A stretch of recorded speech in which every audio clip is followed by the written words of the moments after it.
septembre 2021, le journal du soir, une présentation de Alexem Ange. C'est sur 105.3 MHz. D'abord, les titres, les lauréats professionnels de l'éducation veulent passer à une vitesse supérieure la semaine prochaine. Des actions de grande envergure sont envisagées si le gouvernement reste sourd à leurs revendications de coups de gueule dans ce journal. La coordination des cellules des syndicats des enseignants de l'école normale du Tchad donne 10 jours aux autorités en charge de l'éducation d'annuler le CFN session de septembre 2021. À Pala, plus de 300 personnes sont sans abri dû au conflit levé à l'agriculteur. Le gouverneur de Mayo, Kébi Ouest, les qualifie de rebelles. Et puis l'invité du journal, Naran Taloum, reçoit le professeur Chouaou Chemi, coordinateur de réponse sanitaire contre Covid-19. Voilà pour le sommaire. Bienvenue, bonsoir. Ouvrons cette édition du 12 septembre 2021 par la minute de droit.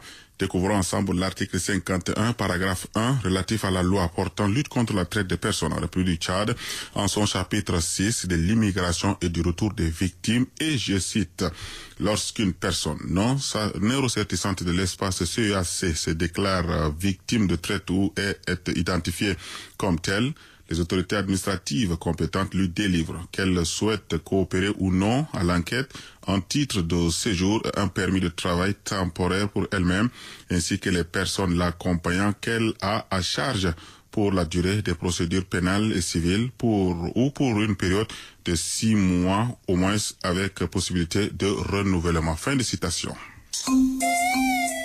FM Liberté sur 105.3 MHz. Je le disais en titre, le lauréat professionnel de l'éducation à savoir ENIB, CAPS et G, DIPES, en instance d'intégration à la fonction publique, décide de descendre dans la rue la semaine prochaine pour se faire entendre. Il ne revendique qu'une seule chose, l'intégration à la fonction publique. Décision prise ce matin au cours d'une assemblée générale tenue ce matin dans les locaux de l'école F d'Art de Chagua. Nezilka Emmanuel, porte-parole du collectif des lauréats, ce matin dans des propos recueillis par Kojimaji Betoubana.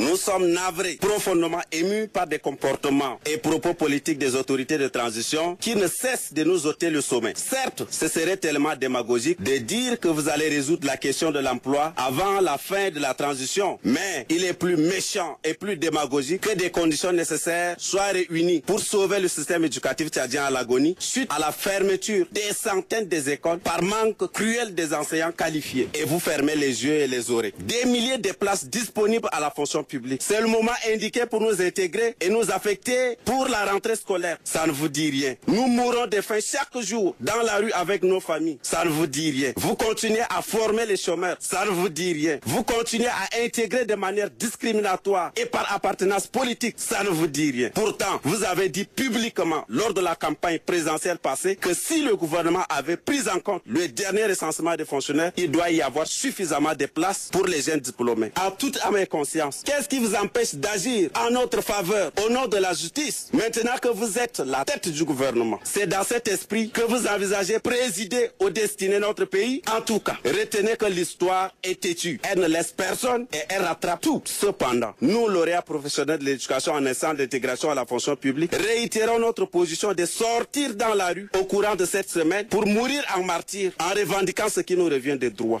Si les lauréats des écoles professionnelles décident de descendre dans la rue, le mouvement de l'édification des jeunes chrétiens du consistoire de Djamena 2 demande aux jeunes de prendre conscience sur le mauvais climat que vivent les jeunes actuellement et de beaucoup prier pour résoudre le problème de chômage.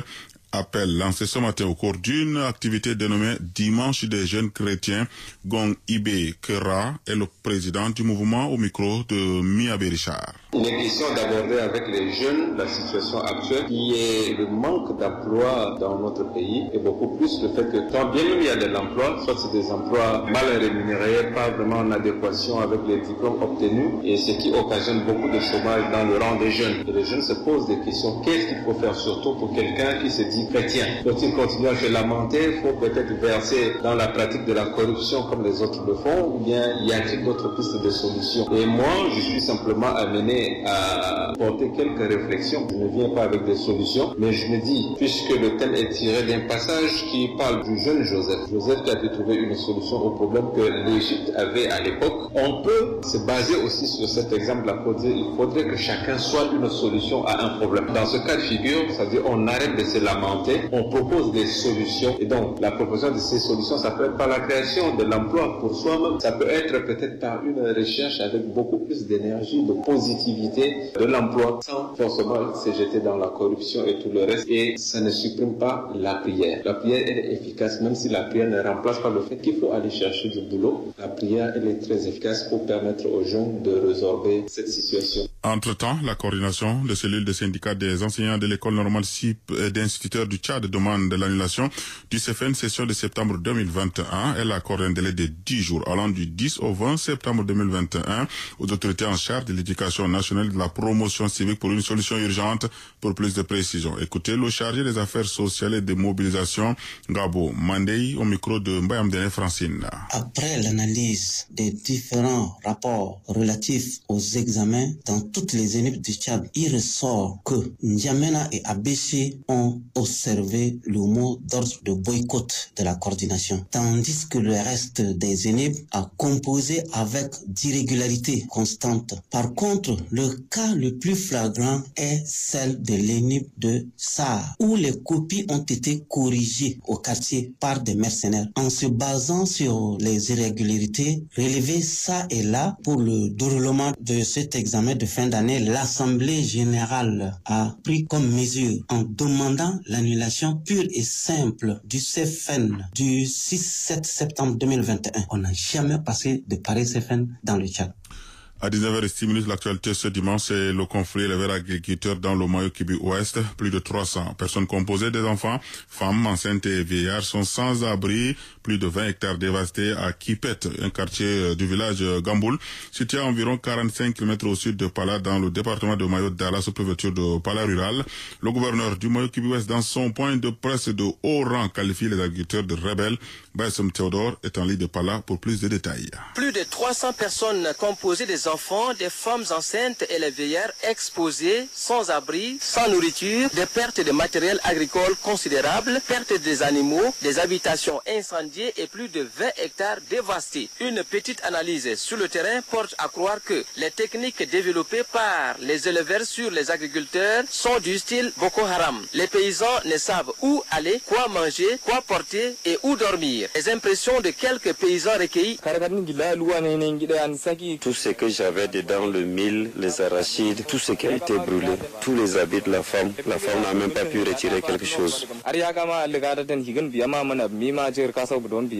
maison brûlée, tous, le mil même, il y en a ici, à l'arachide, l'haricot, tout ça, j'ai venu ici là, la maison là se brûlait comme ça, maintenant ça va la maison. C'est comme sont commencé là, on n'est pas à la maison, on a revenu à la maison là, on a trouvé la maison là, tout est brûlé comme ça, sont brûlés comme ça seulement pour tuer les gens. Le gouverneur du Mayo-Kibi Ouest, Hassan Saline, a pourtant animé un point de presse le 10 août dernier à la veille de la fête de l'indépendance. Dans ce point de presse, il fait mention de 3 points, à savoir Laoubida dans le département de Gagal, Kipet et Faman dans le département de Mayo-Dala, villages dans lesquels les conflits étaient de taille. Dans un style accusatif, celui-ci pointe du doigt les agriculteurs et les qualifie de rebelles sans pour autant toucher les éleveurs. Selon lui, les agriculteurs ont labouré sur les couloirs de transhumance et donc ont violé et ou défié l'autorité. Les gens se sont réunis et ils ont décidé d'éliminer tous les éleveurs qui sont autour. Et ils ont commencé par attaquer déjà quelqu'un. Heureusement, il n'était pas ce jour-là son chef. L'administration a été informée et la justice a été saisie. Le nom des instigateurs avait été révélé. Des mandats d'amener ont été produits par le procureur. Il était question que le commandant de compagnie, avec quelques gendarmes, parte prendre ces personnes-là. Quand ils sont allés au terrain, les gens qui étaient là leur ont opposé une fin de non-recevoir. Les instigateurs se sont regroupés avec une partie de la population et ils ont barricadé la route et ils commençaient déjà à narguer les forces de l'ordre. Comme les gens m'ont informé, j'ai dit bon, vous pouvez user de votre force là pour amener ces gens. Et donc les forces de l'ordre ont riposté, il y a eu 2 morts et 1 blessé. Nous estimons qu'il s'agit là d'une rébellion. Le diocèse de Pala, à travers la Caritas et la commission diocésaine de justice et paix, a survolé au secours de cette population. Des habits, nourriture, moustiquaires, savons, des ustensiles de cuisine et autres ont été remis à la population à cette occasion. De retour de Kipet, Baye Assem Théodore Pala, FM Liberté. Théodore de Palakap sur Kouloutia, c'est dans la province du Lac où la campagne de vaccination contre les maladies infectieuses animales dans la province est initiée par le Comité international de Croix-Rouge CICR en collaboration avec le ministère de l'élevage et des productions animales se fait depuis 5 ans. Une mission est partie de Djamena pour évaluer l'impact de la vaccination. Sylvie a fait partie de la délégation pour le compte de la radio Liberté et son reportage. Nous sommes à Tourba. C'est dans la sous-préfecture de Kouloudia où un nombre important de bétail est vacciné. La vaccination se fait tôt chaque matin. Agents vaccinateurs et éleveurs travaillent en symbiose. Les éleveurs que nous avons rencontrés affirment que la vaccination a permis de conserver leur cheptel. Le CICR nous a beaucoup aidés. Aujourd'hui, nos bétails sont bien portants grâce à la vaccination.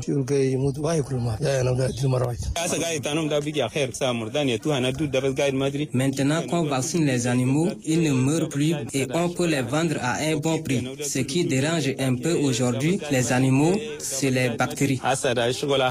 Pour cet agent vaccinateur, après avoir inoculé le produit, l'animal est protégé pendant plusieurs mois contre les maladies. Souvent, l'autre il se porte bien. Souvent, ça soit allergique un peu à la vaccination. Le médicament dont on injecte s'appelle phénoxysone. Il est comprimé 3 à la fois. L'autre antibiotique, anti-allergique et anti-inflammatoire. Les autorités locales apprécient également cette action. Selon Yerima Tahir Dibrin Moussami, représentant du chef de canton de Kouri, cette activité est bénéfique pour les jeunes de sa localité. Le Croix-Rouge nous aide beaucoup, donc nous apprécions leur soutien. Chaque année, il y a la campagne de vaccination pour les jeunes pour les aider avec les vaccinateurs. Donc les jeunes bénéficient dans ces domaines. Kouloudia, zone pastorale, mais la viande n'est pas à la bourse de tout le monde. Les bouchers et les vendeurs justifient cette situation par le fait que les animaux, une fois vaccinés, sont bien portants. Leur prix d'achat revient cher. Sylvie de Kouloudia, revenons ici à Djamena et arrêtons-nous dans le 7e arrondissement, plus précisément à Chagua, pour parler de la quête de paix par le groupe de réflexion et d'appui à la réconciliation et à la paix au Tchad. L'action de paix a été organisée à l'église des dieux de Chagua 2 avec l'alliance des églises pentecôtistes du Tchad.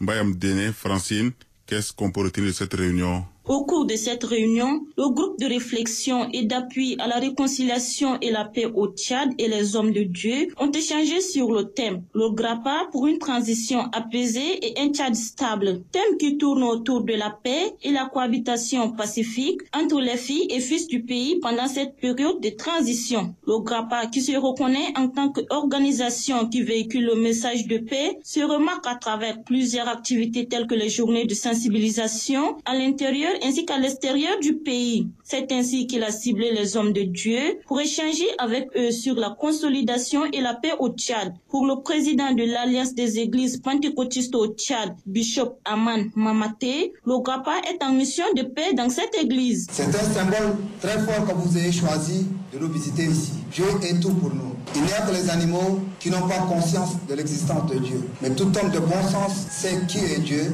et qu'il se doit à Dieu simplement. Les derniers moments du maréchal du Tchad présageaient un événement qu'il sentait. À chaque fois, nous le suivons tranquillement. Il disait qu'il n'était qu'un homme, car si Dieu le veut, il pourrait quitter. Généralement, nous voulons forcer l'histoire, mais l'histoire est toujours écrite par Dieu lui-même. Sans crainte, il faut cultiver la paix. Mais il faut qu'il y ait des hommes de paix. Le vice-président du groupe d'appui à la réconciliation et à la paix au Tchad a quant à lui insisté sur le vivre ensemble pour un Tchad meilleur. Abdraman Djasnabay. Que Dieu nous aide à faire en sorte que la paix que nous cherchons, et que dans vos prières de tous les jours, que cette prière-là soit exaucée et nous pensons que jusqu'à présent, la paix règne au Tchad malgré les vicissitudes. Le Grappa est ouvert. Nous souhaiterions que puissiez-vous nous engager avec nous puisque nous voulons la paix pour le peuple tchadien. C'est pour ça que nous avons soutenu les CMT de façon à les accompagner jusqu'à terme de leur mandat de 18 mois, organiser des élections, que le peuple tchadien choisisse qui doit gouverner au Tchad. Et nous ne pouvons pas faire la paix dans l'injustice. Le Grappa ne compte pas s'arrêter là, car la recherche et la consolidation de la paix exigent beaucoup d'efforts et de détermination. Mbayam Dene, merci. 19h14. Comme tous les dimanches, invité du journal, Nara Antolom reçoit pour ce dimanche 12 septembre le professeur Chouaou Chemi, coordinateur national de riposte sanitaire contre la maladie à coronavirus.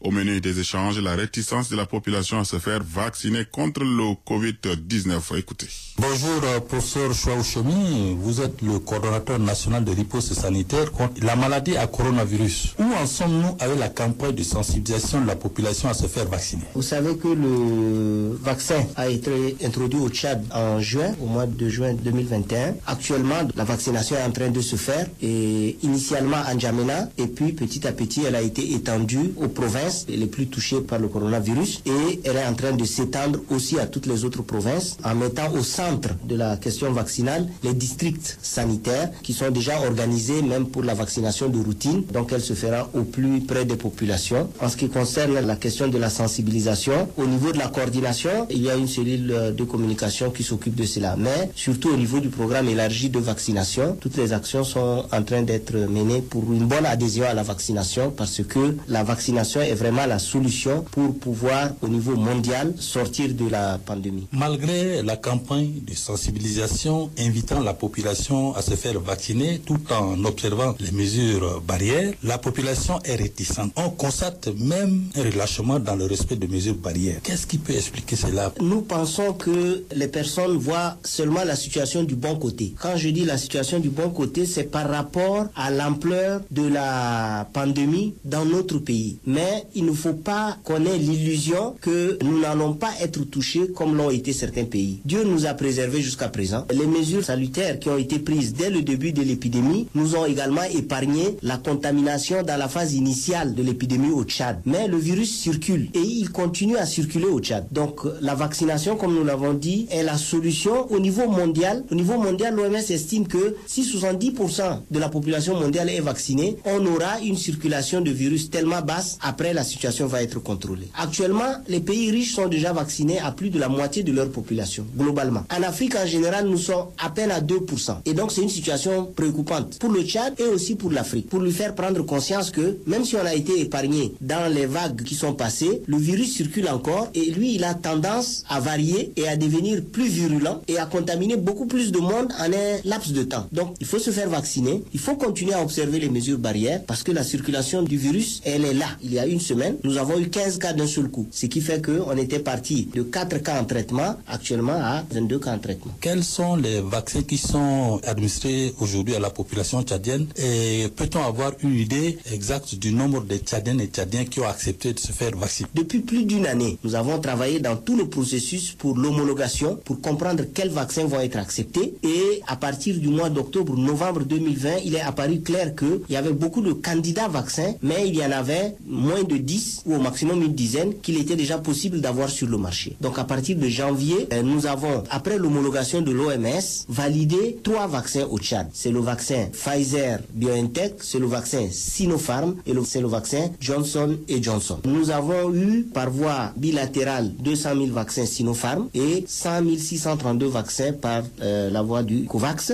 Actuellement, à peu près 100 000 personnes ont été vaccinées. C'est peu et ça nous préoccupe parce que les vaccins sont une denrée partagée par le monde entier. C'est-à-dire que les mêmes vaccins que nous recevons ici sont destinés aux pays riches et à d'autres pays. Nous invitons vraiment les gens à se faire vacciner. Quand on serait à 15 jours, 20 jours de la date de consommation de ces vaccins, nous pourrions les redéployer dans des pays qui en ont besoin. Et c'est déjà arrivé dans certains pays, et Dieu fasse que cela n'arrive pas au Tchad. Et nous avons également la possibilité d'en avoir d'autres si l'adhésion à la vaccination est bonne comme nous l'espérons. Malgré votre assurance, professeur, certains redoutent jusque-là à se faire vacciner. Ils avancent comme raison que ces vaccins contiennent des produits nocifs. Alors, quelle garantie pourriez-vous leur donner pour qu'ils se fassent vacciner? Moi-même qui vous parle, je me suis fait vacciner. Et il n'y a pas de produits nocifs. Si la préoccupation des gens est pourquoi ces vaccins-là ont été développés en si peu de temps. Maintenant, le monde semble un gros village. Donc, nous ressentons les questions qui se passent en Belgique, en France, aux États-Unis ou ailleurs, et nous les faisons nôtres. Ça, ce n'est pas un débat qui nous concerne, nous. Parce que dans les pays développés surtout, il y a aussi des débats politiques et idéologiques qui sont en train de se faire. Cette question de la vaccination est une question technique et c'est une question de santé. Il faut que les gens recentrent le débat sur la question qui est une question de santé et fassent confiance aux Tchadiens qui s'occupent de ce domaine et qui veulent apporter leur contribution afin que nous puissions être préservés de la maladie. Et l'autre chose importante, c'est que au fil des mois, nous sommes en train de constater que le virus même est malin. Il cherche à développer des stratégies aussi pour contaminer plus et être plus méchant. Une chose dont on est sûr, c'est que qui est vacciné ne fait pas la forme grave. Même si elle recontracte le corona, c'est très léger, elle ne peut pas faire la forme grave. Et donc, elle ne peut pas faire une forme mortelle. Professeur Choua Ouchemi,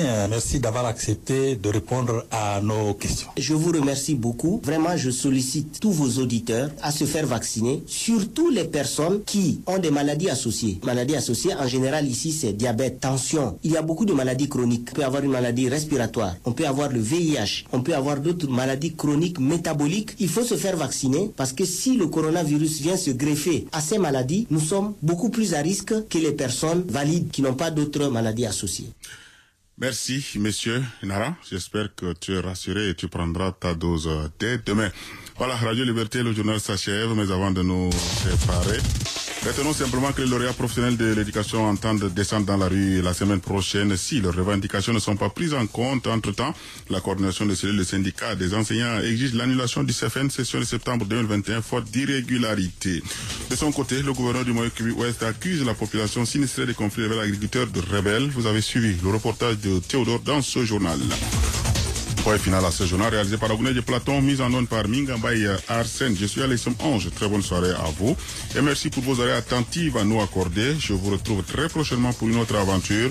D'ici là, bonne santé et je vous laisse en compagnie des programmes de la radio des droits de l'homme. Le coronavirus est là.